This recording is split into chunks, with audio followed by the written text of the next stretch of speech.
Bonjour à tous, bienvenue pour cette nouvelle vidéo. Nous sommes le 6 janvier 2021. Je vais vous parler de la problématique de guidance, ou plus précisément à quoi se fier, à qui se fier, comment je fais pour trouver mon chemin. Nous sommes en 2021, ça va bouger. Nous sommes dans une période de transformation, l'ère des Verseaux s'ouvre, ça va secouer mes amis. Donc, comment je fais pour cheminer à travers tout ça? Je vais parler vite parce que j'ai beaucoup de choses à vous dire. Je vais essayer de pas faire une vidéo trop longue, donc je vais essayer de dépoter un peu et peut-être pas rentrer dans les détails. N'hésitez pas, si vous avez des questions à la fin de la vidéo, de me laisser dans vos commentaires questions, suggestions, etc. Ça sera un grand plaisir pour moi que de pouvoir vous donner davantage. Ce que je vais vous dire n'est pas la vérité. Prenez ce qu'il y a à prendre. Gardez l'esprit critique, c'est mon angle de vue. Gardez la liberté de choix. Ok. Justement, la liberté de choix. À quoi je peux me fier, comment je peux faire pour me guider dans la vie? La question que j'ai envie de vous poser, c'est par quoi voulez-vous être guidé dans votre vie? Par la peur, la souffrance, la rigidité ou par l'amour? Vous avez un choix possible. Pourquoi je vous dis ça? Et peut-être qu'à la fin de la vidéo, vous pourrez prendre conscience de cette notion de choix. Nous avons appris, dès l'enfance, à fonctionner d'une certaine façon. Nous avons appris à suivre un guide. Ce guide, c'était papa-maman. Papa-maman qui est devenu, ensuite plus tard, en prenant de l'ampleur, une autorité extérieure. C'est fondamental. Extérieure à nous. Quand on apprend petit, tu dois écouter papa-maman. Est-ce que papa, maman nous ont appris, tu dois t'écouter toi parce que tu es aussi important que nous? Non, nous ont appris, on sait mieux que toi, tu sais moins bien que nous. Donc voilà, papa et maman au-dessus, nous en dessous, conséquence. On a commencé à écouter les vérités des autres que l'on a fait rentrer en nous-mêmes et on en a fait nos propres vérités. Donc ces vérités sont devenues des croyances et nous fonctionnons avec des croyances qui sont les piliers de notre fonctionnement, de notre identité.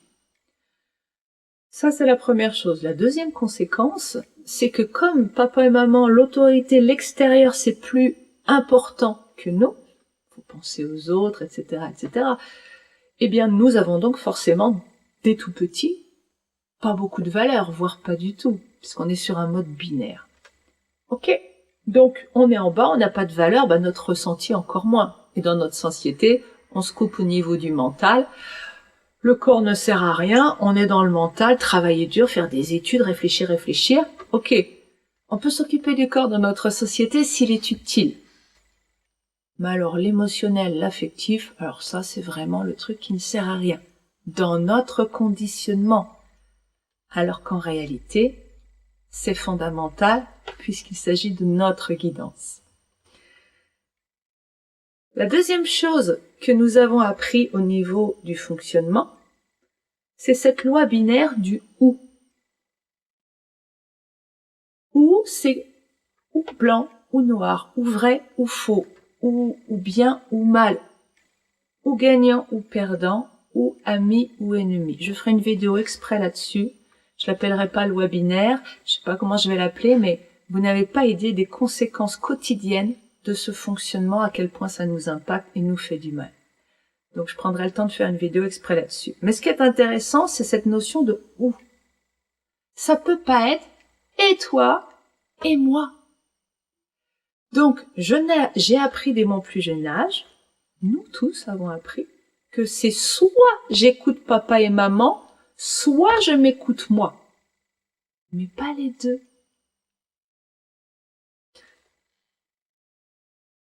Le problème de fonctionner comme ça, c'est que forcément, on a appris qu'il fallait aimer les autres, qu'il fallait écouter papa et maman. Donc comme c'est soit eux, soit moi, et que c'est mal de m'occuper de moi, je vais donc me couper de moi. Les conséquences, soyons clairs, sur cette loi binaire du ou toi, ou moi, ou bien ou mal, et sur le fait que depuis tout petit, c'est l'autorité extérieure qui est la plus importante, les conséquences, c'est que je dévalorise mon ressenti et je m'en coupe. L'autre conséquence, c'est que j'ai pris les vérités de l'extérieur comme guide pour savoir comment me comporter dans la vie, comment interagir avec la vie. J'ai pris ce qu'on m'a dit comme fonctionnement.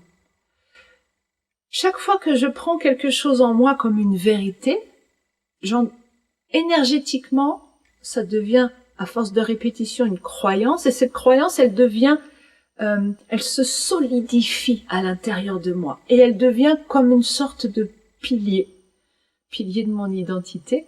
Ok, mais un pilier, ça me cache la vue, je vois pas ce qu'il y a derrière, je ne peux plus aller mentalement dans cet espace-là. Si j'ai une loi qui me dit tu dois pas manger entre les repas, je pourrais plus aller dans cet espace.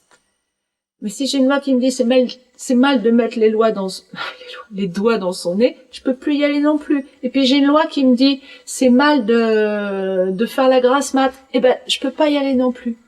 Vous imaginez comme à l'intérieur de vous, vous avez une absence de liberté. Alors que la vie, nous sommes là pour expérimenter, et la vie, c'est justement découverte, expérimentation, foisonnement, multiplication. Nous avons un système qui nous rétrécit. Est-ce qu'il y a de l'amour et de la bienveillance dans le fait de fonctionner de façon rétrécie avec des choses rigides? Je vous laisse faire votre opinion. Est-ce qu'il y a de l'amour dans la dévalorisation et se couper d'une partie de soi? Se couper? Mais qu'est-ce que c'est violent, se couper? Mais je vous laisse faire vos conclusions. Une autre conséquence de ce système que nous avons appris, c'est que nous avons appris aussi le bien, le mal. Donc nous avons appris cette loi binaire, c'est ou bien ou mal. Et le bien, c'est ça. Donc tout le reste, c'est faux. Tout le reste n'est pas supportable. Il y a une seule façon, donc c'est comme si nous n'avions plus qu'une lorgnette pour rentrer en relation avec l'univers. Ok. Nous avons donc une lorgnette. À partir du moment où je regarde ailleurs que dans cette lorgnette du bien, je m'attends, puisque c'est une des croyances que nous avons, que nos parents nous transmettent tout petit, si c'est bien, c'est récompensé, si c'est mal, c'est puni. Donc, dès que je sors de ma lorgnette, je m'attends à être puni. Et comment on se punit? Parce que personne ne vient jamais nous punir, c'est rarissime. Il n'y a pas un gendarme qui vient vous mettre une amende parce que vous avez mis vos doigts dans votre nez. Il n'y a pas un gendarme qui vous met une amende chaque fois que vous faites un peu de bruit chez vous, la nuit, ou à des heures pas possibles, ou etc. Ça arrive, mais c'est rarissime, en réalité, sur toute votre vie, malgré toutes les transgressions que vous allez faire. Eh bien, la punition qui nous a été enfoncée dans le crâne, c'est que si c'est ce que tu fais mal, ça doit être puni. Donc, comme il n'y a personne, c'est toi qui vas te punir, ma chérie. Tu vas te punir par la culpabilité. Tu dois te faire du mal quand tu transgresses la loi. Donc, la culpabilité est là. Et la culpabilité, qu'est-ce qu'elle fait? Elle fait que nous éprouvons de la colère contre nous pour ce que nous avons fait. Nous nous dévalorisons. Je suis nul, j'aurais pas dû, etc. Le je suis nul, la colère qui va avec, etc. Ce qui est intéressant, c'est qu'est-ce qui se passe au bout, c'est que nous fermons notre cœur à nous-mêmes. Et quand nous fermons notre cœur, nous ne sommes plus dans l'amour. Ok.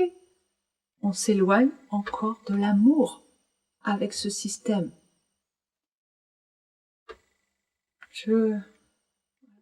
Ça commence à prendre forme, le tableau. Je voudrais vous parler de la confiance. Parce que à qui se fier, à quoi se fier, effectivement, la confiance arrive à un moment donné. Qu'est-ce que c'est? Qu'est-ce que c'est la confiance? Eh bien, je vous invite à éteindre la vidéo et à réfléchir. Qu'est-ce que c'est que la confiance? Pour moi, avoir confiance en quelqu'un, se fier à quelqu'un, ça veut dire être certaine de ce qui va se passer. Mais vous remarquez que dans la vie, on peut jamais être certain à 100%. Accident, maladie, changement d'état, changement d'élan, enfin, la vie est changement, la vie avance et ça bouge. La confiance, c'est arrêter la vie pour qu'elle fasse un cadre rassurant. Enfin, rassurant, oui, parce que ce cadre que nous désirons, c'est pour nous sentir en sécurité. Donc, dit autrement, nous voulons avoir confiance ou pouvoir faire confiance aux autres pour nous sentir bien à l'intérieur de nous. C'est-à-dire que nous voulons que la vie s'arrête, devienne juste une image pour nous sentir bien. C'est un peu de la tyrannie quand même, hein, vu comme ça. Donc je veux que les choses soient comme je l'ai décidé. Ok, pour que je me sente bien. Derrière cette notion de confiance, alors je vois pas d'amour non plus dans le fait de vouloir rigidifier la vie pour qu'elle soit comme elle devrait être, pour que je puisse garder un sentiment de sécurité. Je pense qu'il vaut mieux travailler sur sa sécurité, sur ce sentiment qui est mental. Mais je vois pas de bienveillance dans cette rigidité. De la confiance, je passe à l'abandon. Je connais beaucoup de gens qui disent, quand je leur demande qu'est-ce que tu veux faire, oh ben moi je suis, hein, je fais comme tout le monde, je fais avec les autres. Ce n'est ni bien ni mal. C'est la traduction d'un état qui montre que vous avez lâché la responsabilité de choix. C'est-à-dire que, à partir d'une obéissance aveugle à l'autorité extérieure, quand je dis aveugle, c'est parce qu'il n'y a plus cette notion de choix. Je ne vois plus d'autre possibilité que d'être dans ma lorgnette et de rester là-dedans. Et même là-dedans, dans ma lorgnette, de la bonne façon de faire, je vais laisser l'extérieur parce que je me suis complètement coupée de l'intérieur. Je vais donc laisser l'extérieur diriger ma vie. Et pour cela, pour m'abandonner, parce qu'il y a un sentiment de prise en charge qui est très rassurant. Pour certains d'entre nous, l'amour, ça peut être pris en charge. Si tu m'aimes, tu t'occupes de moi. Donc quand je me laisse prendre en charge par l'autre, par la vie, j'ai l'impression d'être aimée. Donc, je n'ai plus de décision à prendre, c'est à l'autre de prendre les décisions pour moi. Je me retrouve en fait affectivement dans une situation d'enfant. Ok, mais d'enfant qui n'est pas dans l'amour de lui-même. L'enfant qui est mené, dirigé. Pour conclure, comment je peux passer à une guidance par l'amour? Je peux passer à une guidance par l'amour en étant connecté à la sensation d'amour. Comment je peux savoir si c'est de l'amour? Parce que je sens que c'est juste ici dans mon cœur, mais pour cela, il faut que je fasse attention à ce qui est là. Donc il faut que je commence à mettre non plus mes deux yeux dans la lorgnette, mais un œil là. Et passer du ou au et dans ma relation à l'univers. Donc c'est pas mes deux yeux là et les autres, je m'en fiche. Parce que ami ou ennemi, gagnant ou perdant, non. C'est un œil là et un œil là. Ok. Et la bienveillance et l'amour, comment c'est dans mon cœur là? Je vous donne un exemple concret.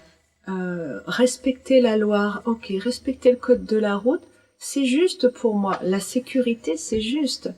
Par contre, La fois où je vais avoir ma mère dans l'ambulance parce qu'elle est dans un état de santé grave, mon cœur me dit, c'est ok de griller les feux. Alors, en faisant attention, bien sûr, pas dans l'inconscience, mais c'est ok. C'est juste de transgresser la loi à ce moment-là. La transgression n'est pas une réaction à ce moment-là, mais quelque chose qui est toujours motivé par l'amour. Quand